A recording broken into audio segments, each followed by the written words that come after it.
Samdech Thipadei clearly states the royal government is not quiet.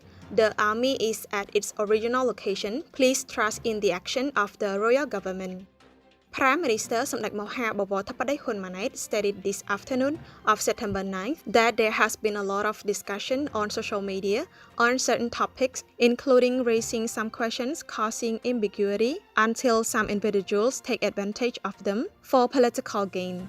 I would like to take this opportunity to briefly clarify. 1. Why does the government keep so quiet? Some of you may think that unless the Prime Minister or key figures regularly release messages on television or social media, the government is not silent.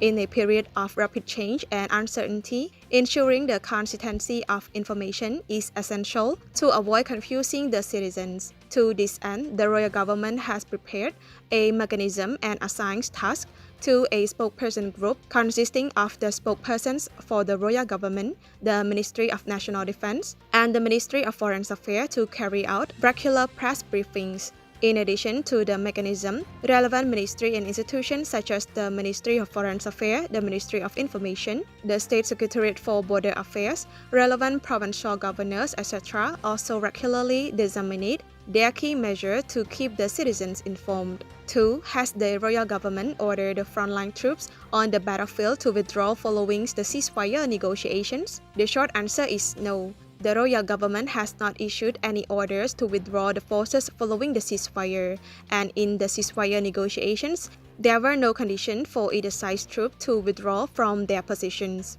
3. Was land sharing set forth in the past negotiation? The short answer is no. Samdech Thipadei stated that the ceasefire talks on July 28 in Malaysia were only about the ceasefire. Past bilateral negotiation, including the extraordinary GBC meeting between the Minister of Defense and the Regional Border Committee RBC meeting, has not mentioned the demarcation of the border either. All meetings outcomes, including the July 28 special meeting, GBC and RBC extraordinary meetings, were all publicly available. There is no secrecy and there are no secret negotiations other than those meetings. Regarding border negotiations, Cambodia remains adhered to the position of peacefully resolving border issues with the existing border mechanism, namely the Cambodia-Thailand Joint Boundaries Commission JBC, based on the existing agreements between Cambodia and Thailand, relevant treaties, and international law. 3. Haven't the government and the Ministry of National Defense provided any help to the frontline troops? Why are only charitable people seen helping?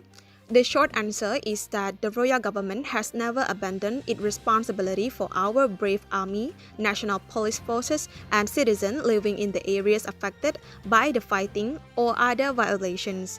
Please understand that the government ministry and institutions have not posted or provided public reports on all works to ensure and provide supplies to the frontline troops, which may lead to misunderstanding that the royal government has not paid attention to the frontline troops. In addition, the royal government's constant consideration is not only the frontline troops and citizens in areas affected by border issues, but the government must also constantly think about military and the people across the country and in all sectors.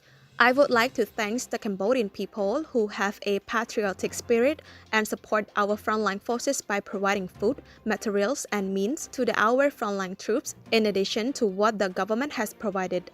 The royal government has always welcomed the spirit of the Khmer national solidarity, Khmer helping Khmer, since before the armed conflict on July 24.